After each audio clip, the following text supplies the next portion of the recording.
Bom dia, boa tarde, boa noite àqueles que nos assistem em qualquer parte do Brasil e do mundo.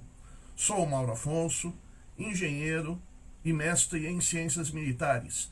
E esse aqui é mais um programa da nossa série Questões Enem, cujo objetivo é resolver questões do Enem de anos anteriores para estudar junto com elas determinadas partes da matéria que é exigida pela banca do Enem.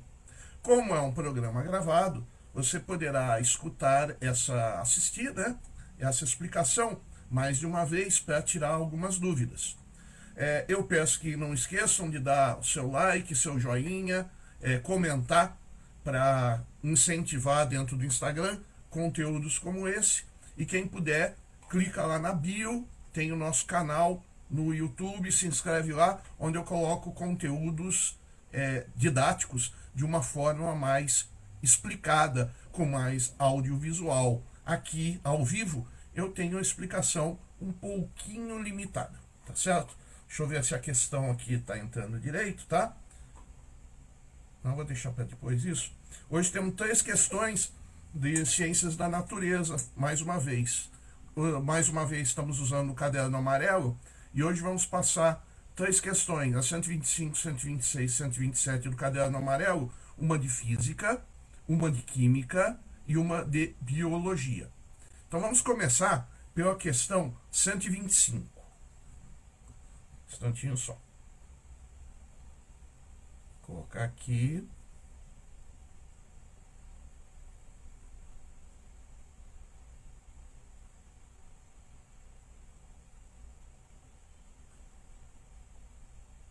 Aí. Questão 125.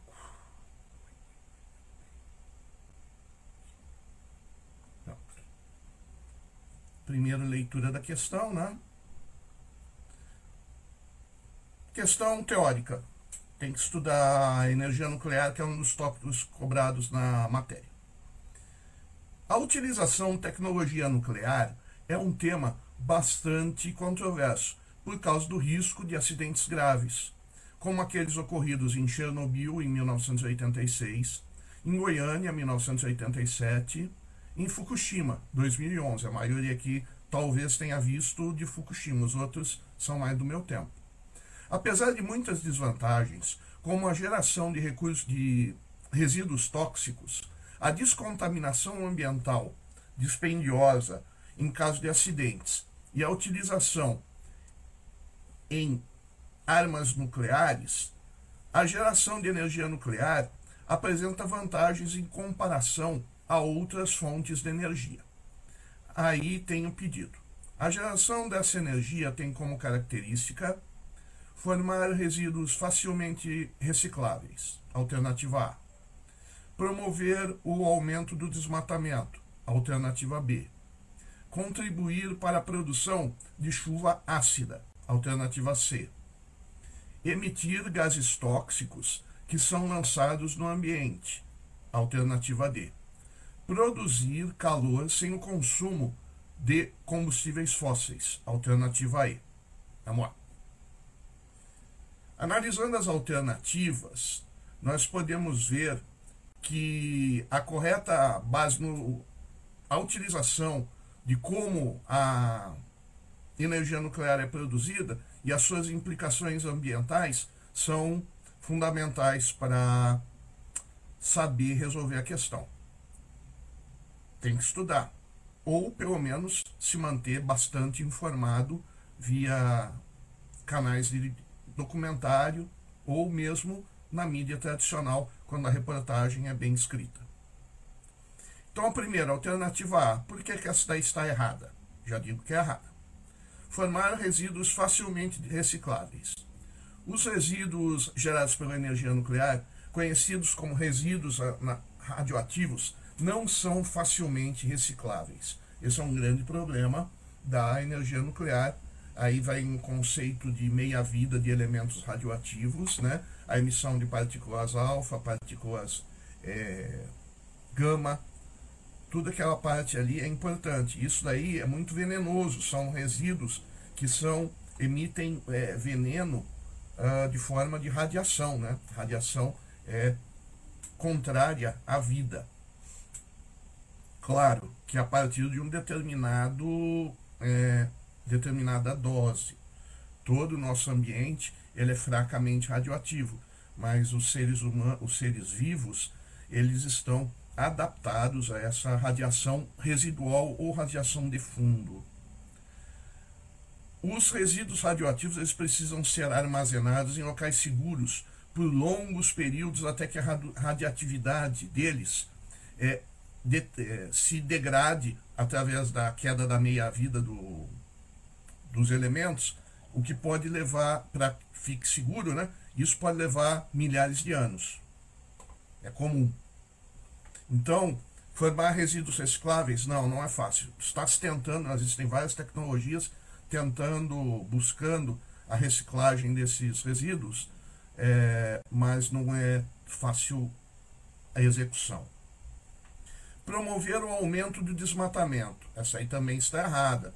A geração de energia nuclear não está diretamente associada ao aumento do desmatamento, até porque as fontes nucleares elas não são diretamente ligadas a florestas, a não ser que haja um desmatamento para mineração.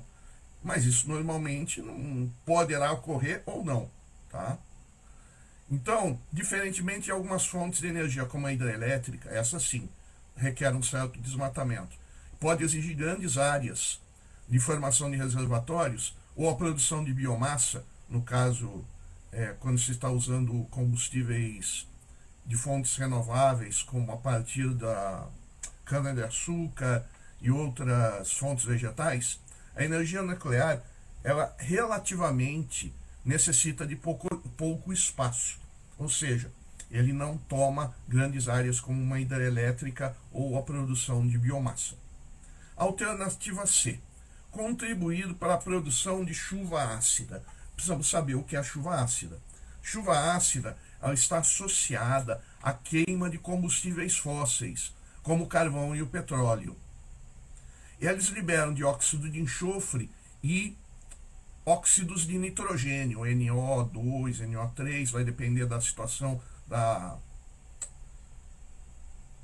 do nível eletrônico ali do nitrogênio, vai ter dióxido ou trióxido de enxofre de nitrogênio, dependendo da situação, e isso se transforma em ácidos, tanto sulfúrico quanto o nítrico, em pequenas dosagens, mas o suficiente para perturbar o equilíbrio ecológico.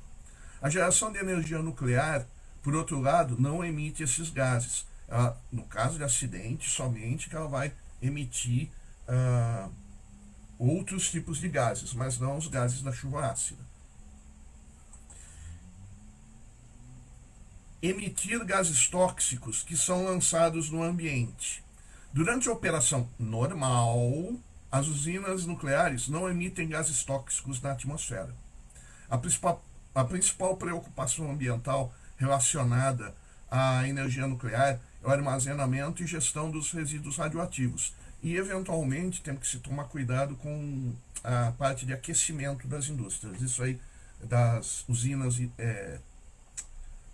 nucleares, tá? A parte de resfriamento pode ser problemático. Até colocamos na thumb uma torre de resfriamento, que é uma característica, né, da usina nuclear, ela existir, na maior parte das vezes. E principalmente aí, vamos para a alternativa E, a correta. Produzir calor sem o consumo de combustíveis fósseis. Essa é a alternativa correta. A energia nuclear é produzida por meio, atualmente, da fissão nuclear. Ainda nós não temos reatores de fusão nuclear comercialmente operando.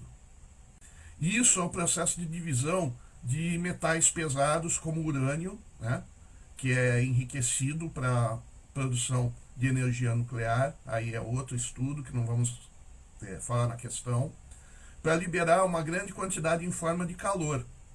E isso ocorre sem queimar combustíveis fósseis no processo. Isso aí ocorrendo isso, né, liberando calor sem queima de combustíveis fósseis, não são produzidos aqueles gases do efeito estufa, CO2 ou mesmo os gases da chuva ácida, os dióxido de enxofre e nitrogênio. Isso é considerado uma grande vantagem em relação às fontes de energia que dependem da queima de combustíveis fósseis. Tá bom? Então essa aí é a solução, né? É produzir calor sem o consumo de combustíveis fósseis, tendo em vista ainda, né, sem deixar de levar em consideração também as desvantagens da energia nuclear. Então essa aí é a alternativa E.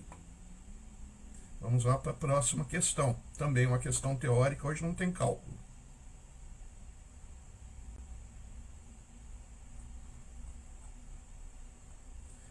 Está aqui.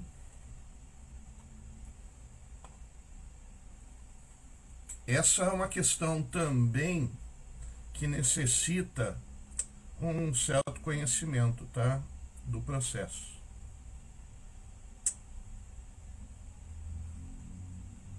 Vamos lá, questão 126. Em uma indústria, o controle de dureza da água é importante quando ela é utilizada em caldeiras, uma vez que sais pouco solúveis. Atenção, toda essa parte aí ele está afirmando, tá? Então são afirmações. Tem que usar bem a parte de informações da questão, que pode ajudar bastante na resolução, mesmo que você não tenha estudado muito a esse respeito de química. Então a interpretação da questão é importante. O problema de interpretar a questão, agora é técnica de prova, tá, pessoal? O problema de interpretar a questão no Enem é que pode demorar muito, e é uma prova um pouco parecida com psicotécnico. Então, quanto mais você traz de casa, melhor, porque aí você se concentra bem na hora da prova, são 4, 5 horas ali de concentração máxima, e depois você pode relaxar. Mas se você tiver trazido lá de trás os conhecimentos. Então vamos lá. Esses sulfatos e carbonatos podem acumular-se no interior de tubulações, causando obstruções, ou seja, entope os canos aí de passagem de água quente ou vapor. Para avaliar a água utilizada nessa indústria, foram utilizados testes de qualidade que consideraram os seguintes parâmetros. Então, o teste 1 e o teste e o parâmetro medido. O teste 1 é cálcio, o teste 2 é cloreto, o teste 3 é turbidez, o teste 4 é de coliformes fecais, totais, e 5 de sólidos sedimentáveis. Aí vem o pedido. Qual teste deve ser considerado para controlar a formação desse tipo de obstrução de tubulações? Fazendo por eliminação, vamos lá. A dureza da água. O que é a dureza da água? Ela é causada principalmente pela presença de cátions metálicos divalentes, ou seja, 2+, e desses principalmente que ocorrem para fins humanos e industriais, é o cálcio e o magnésio. Embora o teste mencionado, ele não mencione o magnésio, mas pode ocorrer. Poderia ser colocado também. Esses íons, quando eles estão presentes na água, podem reagir com carbonato, que está presente dissolvido na água, ou sulfato, que está presente também dissolvido na água, porque nós não estamos tratando de uma água totalmente limpa. Presume-se que seja uma água industrial, tá? Não uma água potável, não uma água potável. E tanto o carbonato quanto o sulfato, ele precipita formando cristais de carbonato de cálcio, vamos falar particularmente do cálcio, e carbonato e sulfato de cálcio, que é o gesso. É o gesso, na forma industrial, na forma comercial, preparado comercial. O sulfato de cálcio é o gesso. Então imagina um tubo, né, cheio de gesso ou cheio de carbonato de cálcio. Carbonato de cálcio a gente encontra em certas pedras, então ele já tem uma tendência a formar uma solidificação. Aí esses sais se acumulando na tubulação, eles podem formar obstruções e isso vai prejudicar o funcionamento da indústria. Muito bem, agora nós já sabemos que é o cálcio. Fica fácil a resposta. Então as opções. O teste número 1, teste de cálcio. Esse teste é relevante para controlar a formação de obstrução de tubulações, pois o cálcio é um dos principais responsáveis pela dureza da água. Existem locais que a água já é chamada água mineral e ela contém dissolução de cálcio e dissolução principalmente de magnésio. É o caso aqui do Triângulo Circuito das Águas, do Triângulo Mineiro e outros locais do Brasil, e elas têm um determinado teor que as torna próprias para o consumo humano se a quantidade de cálcio e magnésio estiver dentro de certos parâmetros, mas elas podem até gerar em pessoas mais sensíveis o fenômeno da pedra nos rins, formação do cálculo renal, a partir do consumo de água dura, é o chamado água dura, tá? São águas que contêm uma dissolução de cálcio, sais de cálcio ou sais de magnésio, principalmente sal de cálcio, tá? Quem sabe o que é cálculo renal vai saber a gravidade disso aí. É um fenômeno muito doloroso e gera incapacitação física, inclusive. Então, quando nós medimos nesse teste número 1 de cálcio a concentração para avaliar o seu potencial na água, nós estamos vendo o potencial que essa tubulação vai ter para o entupimento ou obstrução, tá bom? Então, essa é a alternativa certa, A. Agora vamos ver por que as outras são erradas. Cloreto. O cloreto não está diretamente relacionado à formação de sais pouco solúveis que causam dureza na água e a obstrução nas tubulações. A maioria dos sais do cloro são solúveis, existem alguns pouco solúveis, considerados muito pouco solúveis, que é o famoso cloreto de prata, né? Que precipita, mas ele também é solúvel em baixa concentração. Então o cloreto ele não é um problema para a tubulação, ele pode gerar corrosão, né? Porque ele é negativo, aí reduz o ferro que é positivo, ou o metal da tubulação. Turbidez, tem que saber o que é turbidez. Turbidez refere-se à presença de partículas suspensas. É aquela água barrenta que você vê na enxurrada, tá? Aquela água suja, aquela cor marrom, depende da enxurrada, aquilo é a turbidez da água. Então a turbidez ela pode ser um fator de indicador da qualidade da água, mas ela não especifica a concentração dos íons responsáveis pela dureza da água, já que a questão está pedindo dureza, tá? Então dureza está mais ligado à concentração de cálcio e magnésio, que não fala na questão. Coliformes totais, o que é isso, gente? Um indicador de contaminação bacteriana por fezes de animais, seja humano, seja de outras espécies. E isso não está diretamente relacionado à formação de sais pouco solúveis e à dureza da água. Então está errado por causa disso. Sólidos sedimentáveis, esse daria para dar uma certa dúvida. Esse teste verifica a presença de partículas que podem sedimentar. O que é sedimentar? A água fica em cima, você deixa a água parada num copo e começa a descer sujeira. A gente chama sujeira, né? Isso aí é um processo, é um dos primeiros processos, né, de purificação de água, é uma separação física, que é a sedimentação. Mas isso aí não está ligado diretamente a dureza da água. Então também está errado. Então a alternativa correta é a A, o teste de cálcio, porque o cálcio contribui significativamente para a formação de carbonatos de cálcio e sulfatos de cálcio dentro da tubulação industrial, tá certo? Tem que dar uma estudada, questão fácil para quem sabe. Talvez para resolver, para quem conhece um pouquinho, mas não tem estudado direto. Gente, vamos agora aqui para outra questão, a 127. Também questão teórica, deixa eu aumentar aqui, mas agora já estamos na biologia.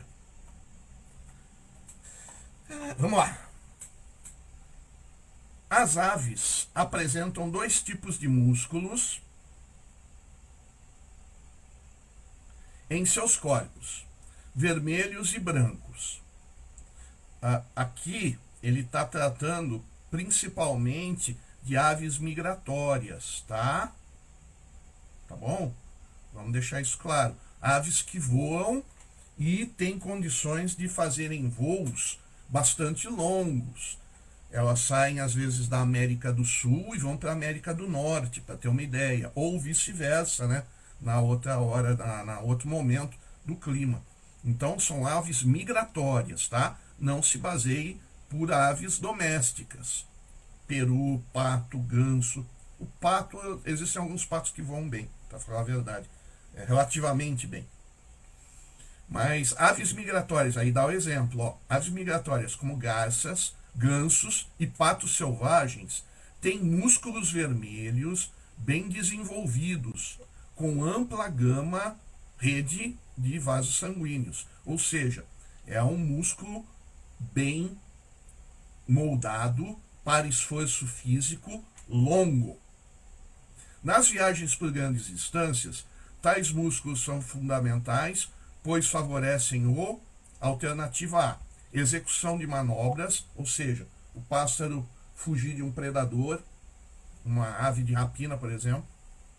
Metabolismo corpóreo elevado, alternativa B. Manutenção da aerodinâmica, ou seja, capacidade do pássaro voar de uma forma que utilize o ar como um elemento importante de flutuação e movimentação. Deslocamento a grandes velocidades. O que é uma grande velocidade? Aí fica por conta da banca. Capacidade de voo em grandes altitudes. O que é uma grande altitude? Também fica por conta da banca. Bem, aí vamos falar um pouquinho de biologia de pássaros, né, particularmente. Não se aplica a biologia humana. Os músculos vermelhos de aves migratórias ou aves que as possuem, eles são conhecidos músculos de contração lenta ou de tipo 1. E eles são ricos numa substância chamada mioglobina. E ele é ricamente capilarizado, ou seja, muito sangue corre naquele músculo, propiciando uma capacidade de oxigenação elevada para aquele músculo. Isso aí impede a formação de ácido láctico e acúmulo de gás carbônico no músculo, e isso vai reduzir também, em consequência, o estresse daquele músculo quando ele é submetido a um esforço de voar centenas ou até milhares, normalmente, milhares de quilômetros, tá? Essa característica tornam as aves migratórias eficientes para atividade de longa duração. No caso aí, voar durante todo o dia, em longas distâncias, porque eles conseguem aproveitar a respiração aeróbica, né, em que a compensação da formação de gás carbônico pela reintrodução de oxigênio. A anaeróbica é uma fase que gera muito menos energia, mas pode ser utilizada para esforços de curtíssima duração. E isso vai fazer com que essas aves elas reduzam a fadiga e tenham uma maior resistência a uma fadiga de voo estressante por uma grande distância. Então vamos analisar as alternativas. A primeira alternativa: execução de manobras. Embora importantes no voo, as manobras não estão diretamente pássaro virar, fazer uma mudança brusca de direção, isso que ele quer dizer com manobra. Não está diretamente relacionada às manobras à principal característica dos músculos vermelhos, né, ricos em mioglobina, que dão na realidade resistência, eficiência energética e resistência à fadiga por parte dessas aves. Aí vem a alternativa B, a correta, apesar dela deixar uma certa dúvida, tá? E eu critiquei um pouco essa questão aí porque tá um pouco, pela interpretação dá para entender. Agora, levando ao pé da letra, é um pouquinho difícil de resolver. Mas o metabolismo corpóreo elevado. Os músculos vermelhos são capazes de gerar energia aeróbica constante, continuamente, mas o termo metabolismo corpóreo elevado é muito amplo e não descreve especificamente a vantagem dos músculos vermelhos para as aves migratórias. Eu coloco essa observação. Mas é a alternativa correta, tá? É o que está lá no gabarito. Manutenção da aerodinâmica. Na realidade, você eliminando as outras alternativas, você vai chegar nessa.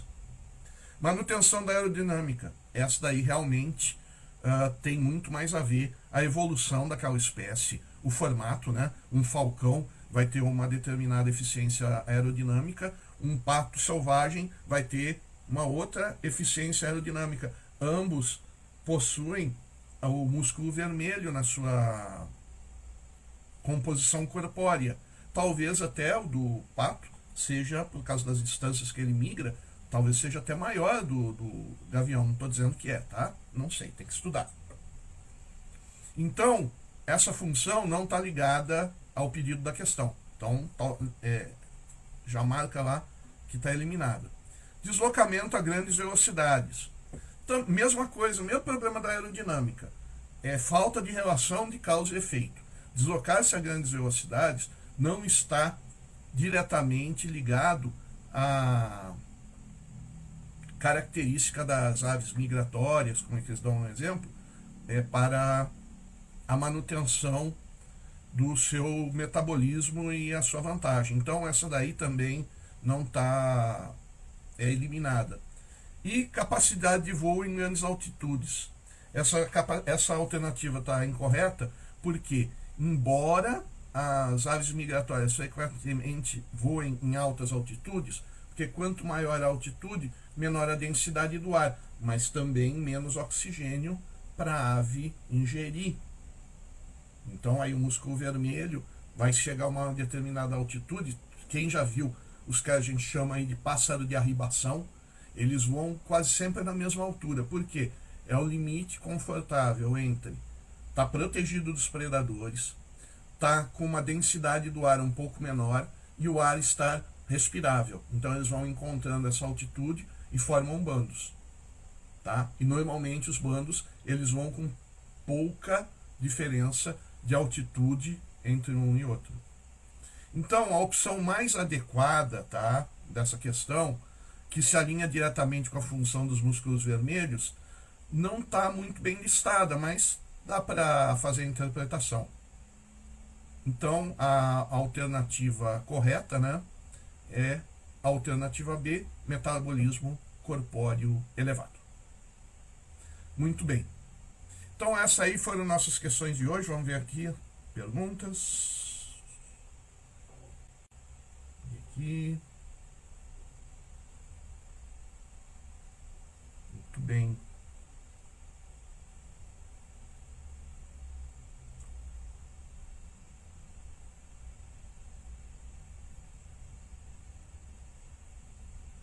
E o músculo branco, professor? O músculo branco aqui eu não incluí, porque ele não faz parte do escopo da questão, né? Então a gente tenta bater só os tópicos que são pedidos pelo pessoal. Muito bem. Essa então foi nossa explicação na aula de hoje. Na próxima quinta-feira voltamos com mais uma aula dessa série, e na próxima semana nós vamos, já vou anunciando para vocês, vamos abrir planejamento de estudo. Acho que eu já despertei bastante atenção, né, das pessoas para a necessidade de começar a estudar para o Enem. Na semana que vem nós vamos abrir nosso grupo de estudo. No grupo de estudo vai ter diversas vantagens aqui que eu estou montando. Vai ser um grupo de estudo gratuito, entrada gratuita. A única coisa que eu vou pedir, para não dizer que é de graça, é o e-mail e o número do zap de vocês, tá certo? O número do WhatsApp, que é para poder fazer a comunicação com os alunos. Nós vamos tirar dúvidas, vamos dar dicas, vamos dar notícias do Enem, né, que daqui a pouco já abre inscrição, né, no site do INEP, e quanto mais cedo já faz a inscrição, melhor. Quem já tem que estudar, né, vamos bater quem faz jus à isenção da inscrição, que é uma das atividades que nós vamos fazer no planejamento de estudo da próxima semana. Mas, enquanto isso, não tem planejamento, pega as questões do ano anterior e vamos estudando. É assim que faz. Até sair o edital demora tempo, então você sempre estuda pela prova anterior, que é para adiantar o estudo. Mais uma vez, obrigado a todos aí que nos acompanharam hoje. Peço que curtam, compartilhem, mandem para os seus amigos, sigam o nosso canal lá no YouTube, que é uma fonte muito boa de conhecimento, é menos limitado do que eu só passar as questões. Às vezes eu passo um slide, lá não, lá eu preparo slide, eu faço mais recursos audiovisuais para ampliar o nosso conhecimento. Então, na quinta-feira temos mais uma live, e na próxima semana já vamos abrir o planejamento de estudo. Vai ser 2 aulas, ou 3, eu vou ver, estou montando aqui, de planejamento de estudo e entrada no grupo de estudo gratuito, tá bom? Quem chega na frente, bebe água limpa, e agora é uma ótima hora para começar a estudar. Então, boa tarde, bom dia, boa noite a todos que nos escutaram hoje. Não esquece do nosso pacote, siga a gente no Instagram, no YouTube, e felicidades, bom estudo!